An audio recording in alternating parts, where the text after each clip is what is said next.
All right. Good evening. Today is Monday, September 2nd, 2019. Happy Labor Day. Welcome to the Sweet Talk. I am your host, Kim Matina.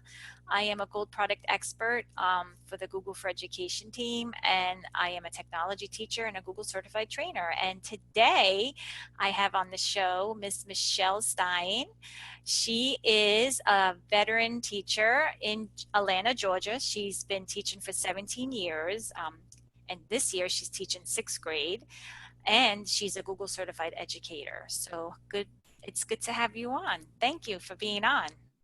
It is my pleasure. As I said, she's from Georgia, and we were just talking about, her impact on from the hurricane, and she's really safe. So in case anybody wants to know where, if she's near the coastline where Hurricane Dorian is coming up, she's nowhere near there. So she's in a good, safe location near in Atlanta. So I'm glad for that. So Michelle, why don't you tell us a little bit more about yourself? Like I said, you're 17 years educator. You got a lot of experience. So what are some of the other things that you are an expert in? I know you provided me with a lot of information in the Google Doc, but it's best that you mention all that stuff. Sure, I have quite a bit of involvement in technology, which is one of the reasons that I've always been so interested in your podcast. I've never been afraid of it, and I've used it in many different ways in the classroom, both when I Thank was you. teaching graphic design and teaching photography, teaching visual arts, especially with art history, and now with language arts. I would call myself a full integration expert, which is something I try to do as a mentor for a lot of teachers who are new in the classroom or who may not be as familiar. So I use Symbaloo religiously, I like to say to my students and fellow teachers, as a bookmarking tool, not only for myself, but to let parents and students see lots of other student work. It's a great way to use that particular product.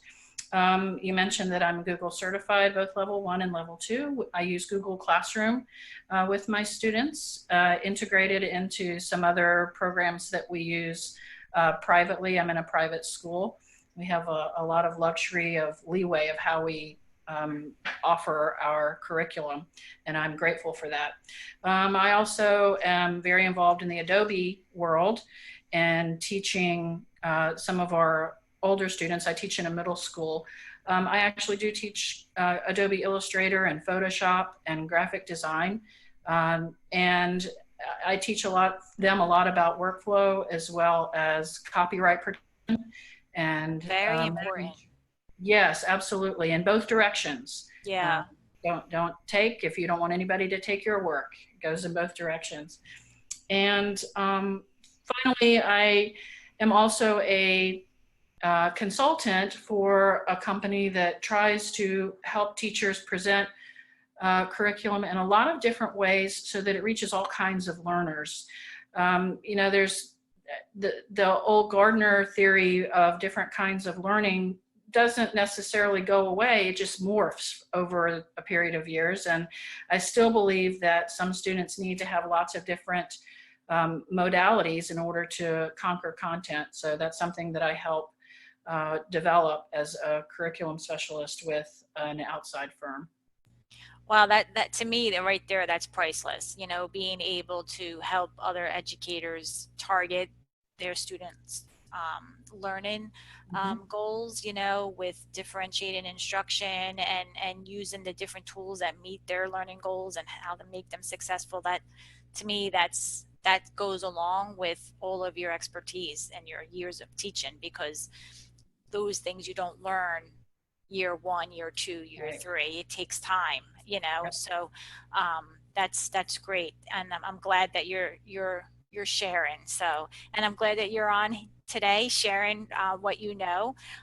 To get off topic real quick, I would be interested in having you on again if you would want to go over Adobe.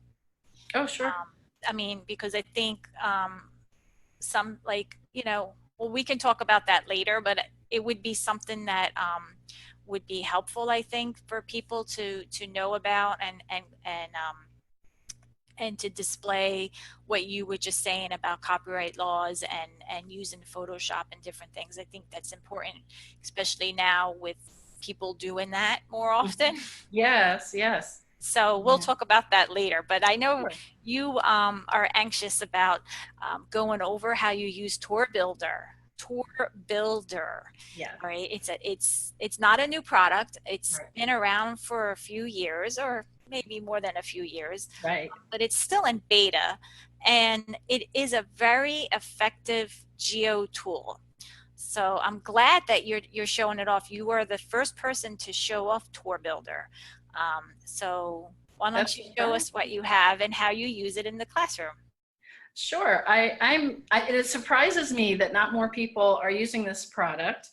And I'm also surprised that it's not become part of the classroom series of apps, because there are so many different ways that it can be utilized. And as I mentioned a little bit ago, part of what I love doing is demonstrating how integration works effectively and how it teaches students to understand the relationships between different subject areas in the classroom. And that's one of the reasons that I love using Tour Builder, because it's not only about geography. That's merely a jumping off point. Having the map gives you freedom to do all kinds of projects. And I have a lengthy list of suggestions that I'll mention in a little bit. But first, I wanted to share with you the way that I use it to kick off my school year. It's the first project we do, and it gives the students a lot of flexibility. So I'm going to, if it's okay, go ahead and share my screen so I can talk to how I use this in my classroom. So that's interesting that you say it's your first project that you do with the students. What is that? What is that project?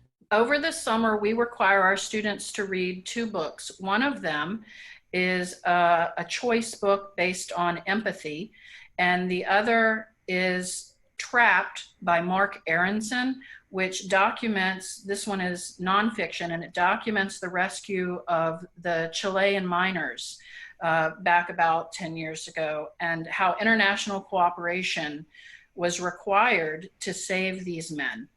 And the students get a taste of how many branches of science there are that they'll be touching on in the next couple of years, and what it means to work cooperatively, because that's going to become more and more critical as these students grow up and move out into the working world. Yeah, definitely. I agree with you there. That's a skill that they definitely need. Mm-hmm. So Tour Builder, go ahead and show off what you have here. This looks um, to me, I don't know if you agree, but when I tell people about Tour Builder, I tell them that it's a combination of Google Maps and Mm-hmm. Google Presentations. Yes, and that's how I introduce it to my students.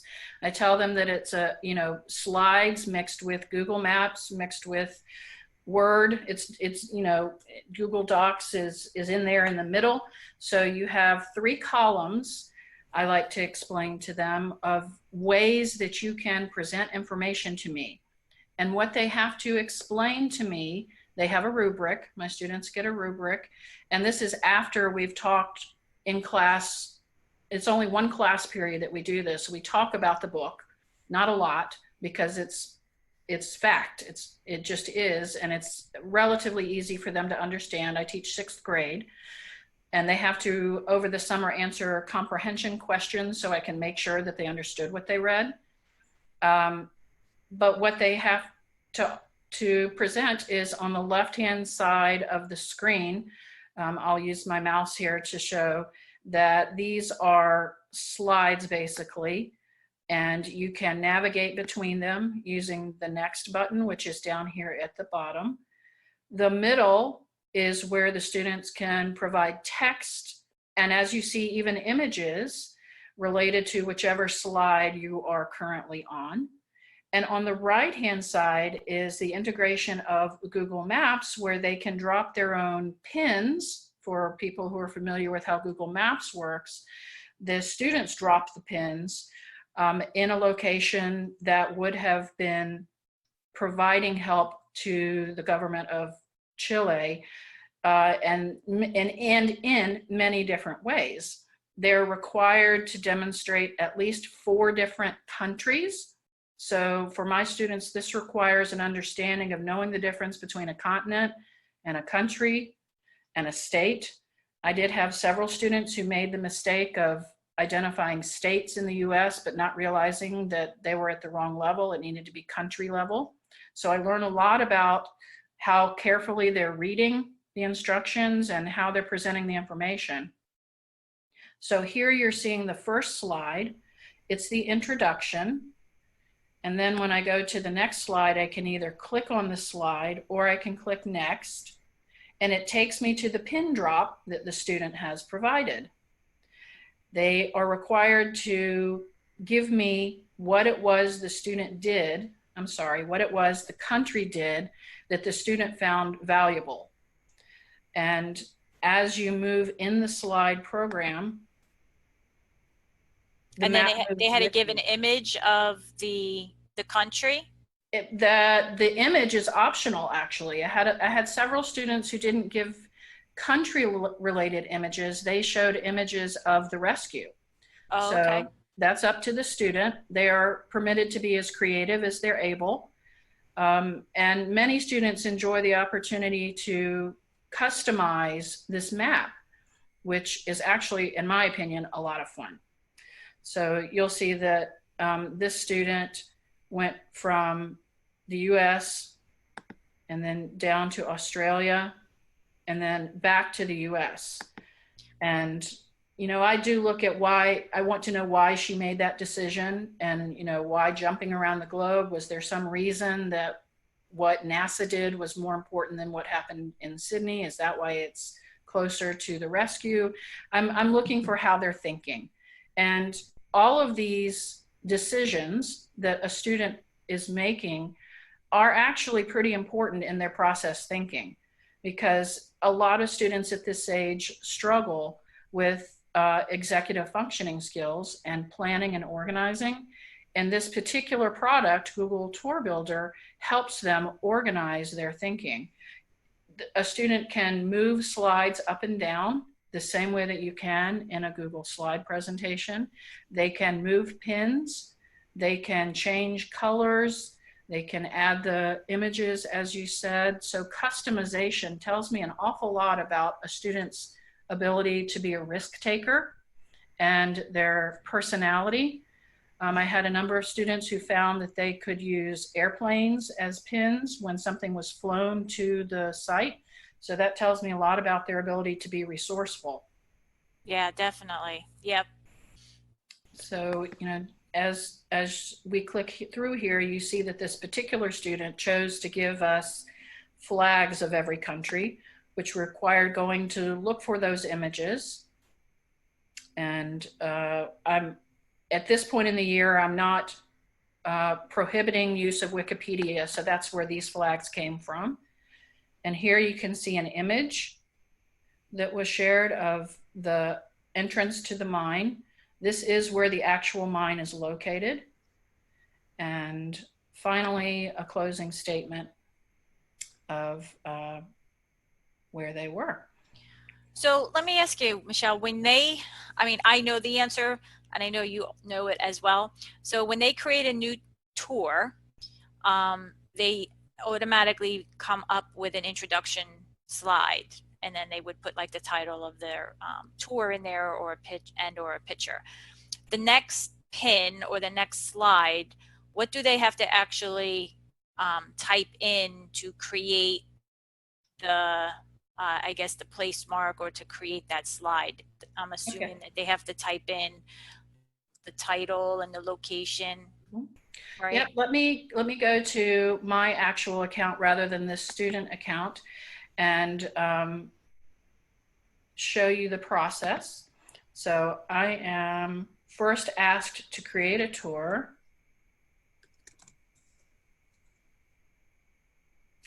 And by the way, this is at tourbuilder.withgoogle.com. Yes, it's not, for whatever reason, it's the with Google, and I think that that's because it's still listed as a beta program. So a lot of a lot of folks might make the mistaken assumption that you just type in tour builder. You will not get the app if you do that. You've got to type in the entire address, tour builder with Google. So here is my first view, and this is my introductory slide. So I can add a photo, and here is where I would type what it is I want to add. In order to drop the pin, I have to give Google a little bit more information. So there are a lot of different ways I can do this. I can make lots of choices. I can choose whether I want it to be 2D. Currently it's 3D, or change the view if you've got the software. You may have noticed that the color of the path had changed with that last student. And if I want to select a place, if I want to go ahead and tell it where to go, I've got to click add so that it knows where I'm going. So when I click add, I need to tell it where I want to drop a pin. If I could spell it correctly.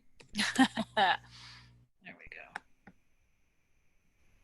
And there's my first pin drop. I can, if I wish, get more specific. And students love to do this. They love to drop a pin on their house, which I respectfully tell them not to do for safety and security reasons. But it's always fun for them to go searching and find what they're familiar with. Once I've dropped that pin, you'll see here it says Placemark. I can add it to the tour and then give lots more information. So there's a lot I can do with this to customize what I'm going to do for my project. And this here, I mean, this actually you have a lot of options here. You can add up to 25 pictures and or a video in this Placemark. You can also use it as a timeline, so you have a start date, end date. You can, like you were saying, you have your students type in a description in the introduction box, and you can put links in there. You can format the information there, and you can change the icon like you were saying before. So this really, it really gives you a lot of different ways to represent the information. And like you were saying, Michelle, like, you can tell by students critical thinking skills and creativity if they're diving deep and giving you more than just the bare minimum. That's right. And for teachers who teach classes other than social studies, I'm a language arts teacher, there's so many options for how to integrate this into the classroom. The start and end date, it doesn't have to be real start and end dates. This could be, for those who are familiar with it, a lit trip. When you're reading a fictional novel, you can create a tour of where the family goes. For instance, my students are currently reading Watson's Go to Birmingham, which begins in Flint, Michigan, and moves to Birmingham, Alabama, then back to Flint. And understanding the timeline is actually important to this novel because there are some historical events that occur. So being able to put where the family is at any given time helps them better understand the novel. So there are lit trips that already exist, but I actually think that having students create them themselves does more for understanding. Yeah, I think you're right. I agree there because it gives them more control. It gives them more of a concrete, I don't know, perspective of what they're actually reading, and they're creating it so it connects with what they're learning, Yeah, the students, when they're reading a novel, sometimes time is so fluid. It could be a week that has passed, it could be 4 months that has passed, and when you're reading, that doesn't really connect in your brain. Right. So, being able to use a product of this nature helps with that. Now, so when they create the tour and they're all done with the tour, then what do they do? When they're finished, they've made all their changes, um, they would need to share it. And the share button allows you any of the ways that Google shares information in general. It is important to allow this to be public if someone is going to see it outside of the school domain. So for us, we actually create symbols and allow anyone to go look at these. It's loads of fun to get information, but some schools may want to keep it private, in which case they can email the teacher or they can put the link on Google Classroom. I've actually done that in the past as well, where all they have to do is copy the link and put it in Google Classroom so that I can see it. And that way keep it private if it's an issue for the school. And you have to be signed into your Google account, correct? Absolutely. Yeah. Yeah, I'm glad that you brought that up because it only gives you two ways to share. It's either private or anyone with the link. So that's good. And plus, there's no app. This is all web-based, so you don't need to access. You don't need to talk to your IT department. They don't need to enable anything in the Google Admin Console. This is all accessible via the web. So you can go to tourbuilder.withgoogle.com and just start building. That's right. You don't, and that's nice because you don't have to ask anybody, hey, can you enable this app for me? No, there's no app. It's a web-based, um, tool. That is correct. So now let me ask you this. So you displayed how you use it with ELA and using lit trips and things like that, and you expressed how you're using it with timelines with your novel and all.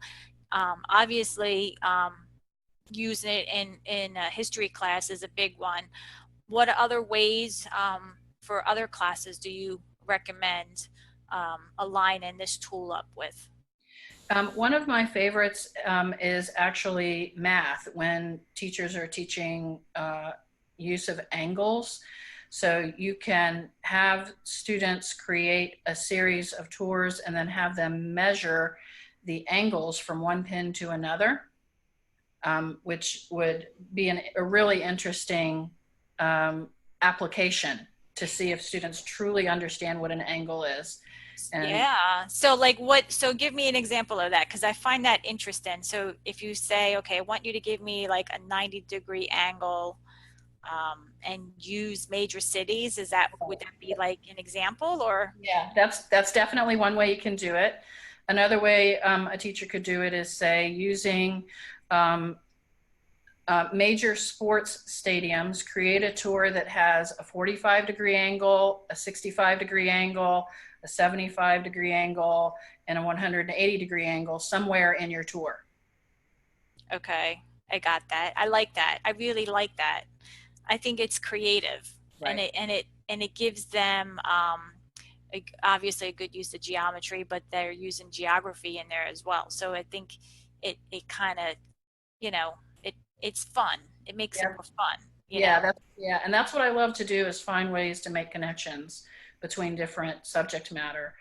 Um, another one is this would have to be done with students who have had a little bit more experience with visual arts, who have had some art history, but or any kind of movements. It could be also in a music class to identify how a movement progresses across a large space. So when I say large space, I mean a continent. So how does a movement get from, for example, the Harlem Renaissance, how does that happen from the north and then ultimately impact the music of New Orleans? There's a lot that could be done there, but of course that needs to be with older students who understand the implications of migration. Yeah, yeah, that's a great idea as well. I mean, there's so many ways, and it's really thinking out of the box, right? Like, That's right. this is definitely like I said before, you can use Tour Builder and think of it as like a Google slideshow on steroids because it gives you the ability to have maps in there, and in like Michelle was saying, you can measure distance, you can insert different place marks in there, and you can put your pegman in there, and you can drop place marks, you know, in different areas. If you want, you can Yep. change And your view in there. So there's so many different ways to use this. yeah, and there's even, especially for science, one we did in one of our social studies classes a couple of years ago. They were trying to explain the growth of, or the spread rather of diseases, and you could use Google Tour Builder a lot of different ways with that kind of scenario. They also had map building for zombies, which was loads of fun, which is how would zombies attack a particular city, and they had to create a map, and how would safety areas be identified. I think it would be a great project to have to identify where major mathematicians and scientists uh, are from historically, to see clusters of learning and understanding. I think that would be a really interesting project, instead of just saying, here's a list of scientists, go do a biography.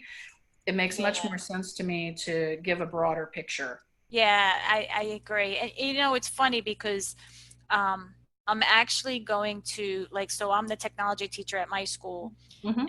and I have to think of technology projects to integrate in with, you know, the core subject. So one of the eighth grade social studies teachers I was speaking to, we were brainstorming over the summer on how we can use maps, Yep. and Tour Builder came up. Yep. And so I'm thinking with him, with eighth grade, is what we're thinking to do is have like create a template in presentations, in Google presentations, and the students just have to really find the information, like, you know, whatever he really wants. Right. It's going to be the location. He's got to give me a description. The students have to give me a picture. They have to give me a link or video, whatever. Mm-hmm. And they have that information in the slide, and they're going to take that, like that would be like a homework, and then in class they would transfer that into Tour Builder, and Oh, it would be an accumulative tour, so that the students can actually see when they're studying the different units from the textbook, like what parts of the world that they're actually studying about. And then oh, at the end exactly. of the That's school year, fabulous. yeah, I thought that was cool. So like at the end of the school year, we were thinking, oh, we'll have like maybe 25 place marks. And then the kids can see, you know, we started off here in Africa, and then they moved to, you know, the different areas. And he really liked that. So this is gonna be a new project for them. So I have to create all the resources and the playlists, and come up with, you know, a hyperdoc to make the assignment. But he really was on board with it. So I think using this type of tool not only gives the student the ability to see it in a slide, but it Mhm. also, the best part is showing it through the map. And Right. that's what he couldn't believe, how um, like that, just to have that whole thing together was just priceless to him. Yep. Yep. It's a well thought out tool. Yeah. Now let me ask you this: what would make you use My Maps?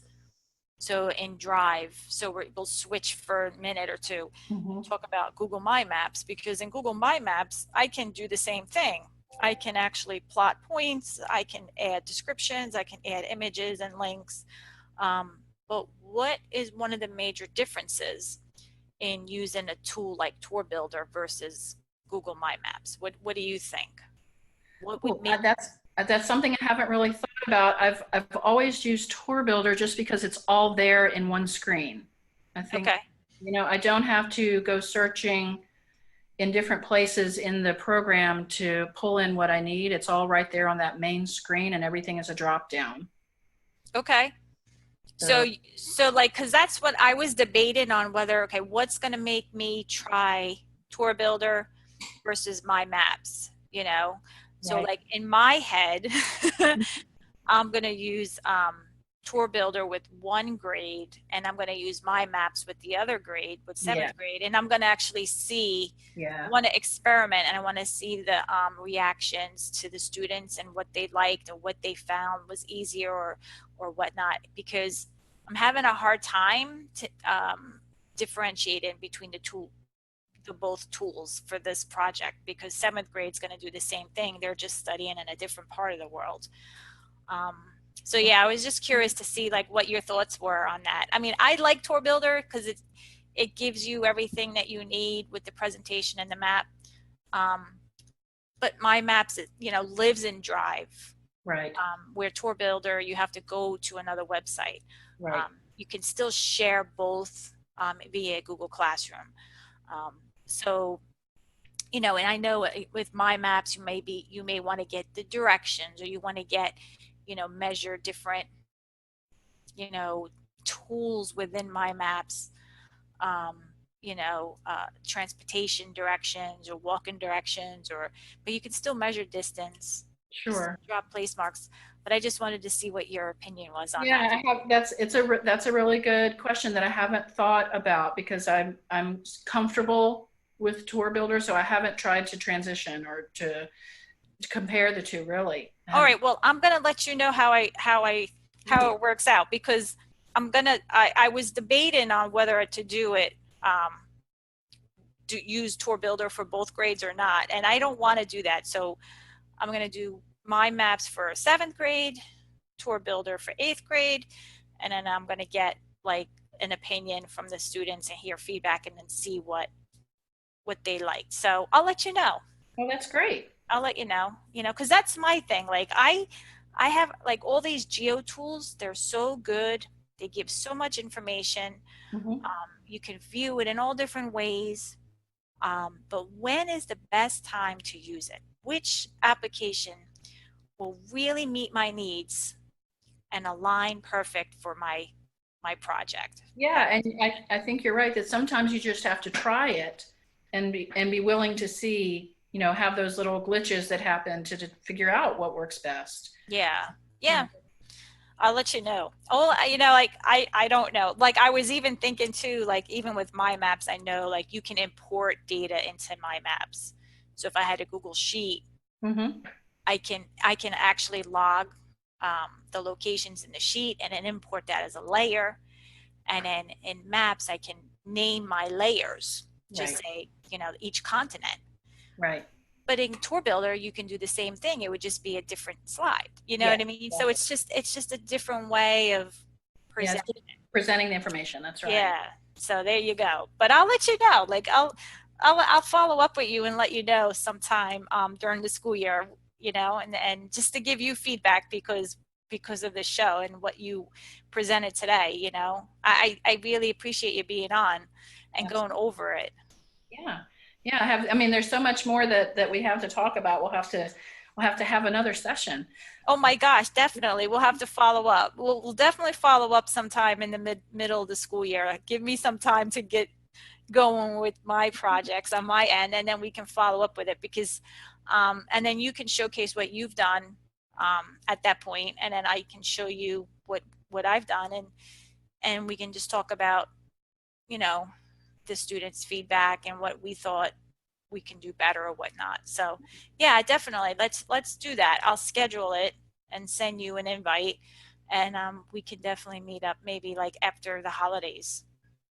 Sounds great. That sounds good. Awesome. Awesome. Well, I really appreciate you being on. I really enjoyed meeting you. And going over Tour Builder was valuable information, and your expertise and how you use it in the class. You gave so many great examples using it in the math class and science and history and language arts. I mean, you touched on every single subject, and especially you said in arts as well. So you did showcase examples of that. So I think what Michelle's saying is just try it. Just try it. Try something new, and you may like it. Like, what's the worst thing that's going to happen? You just nothing. The computer's not going to blow up, right? Right. Exactly.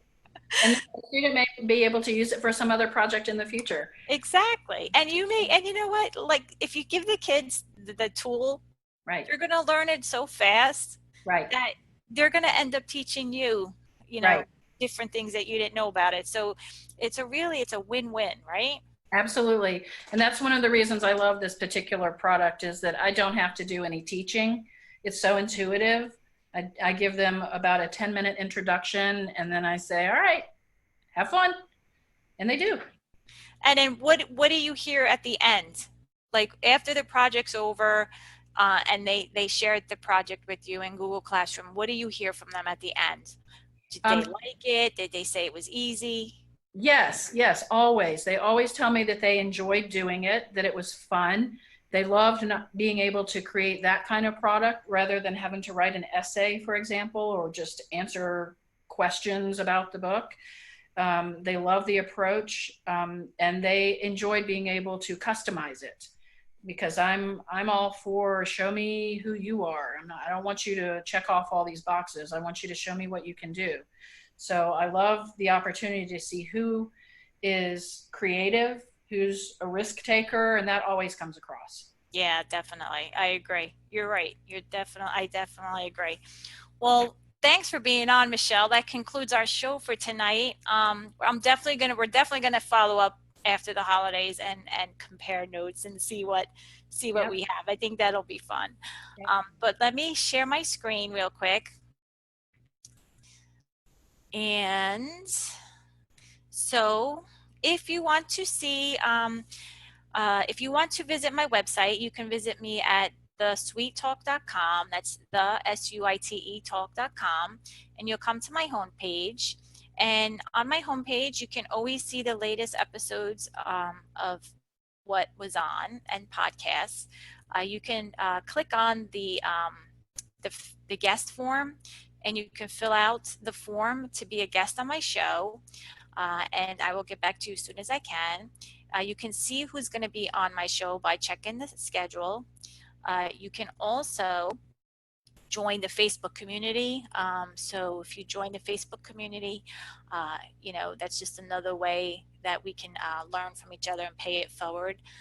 If you want to see any past episodes or podcasts, you can go to the episodes and podcast list page, and it'll display all of the last um, episodes that I had in the past and podcast here as well on Podbean. If you like my show, please subscribe to it on YouTube. I have a newsletter as well. I'm on Podbean, Spotify, Apple Podcasts, Google Play Music, and Google Podcasts as well. So I hope that you found this show helpful tonight. I know I really enjoyed meeting Michelle. And that's it.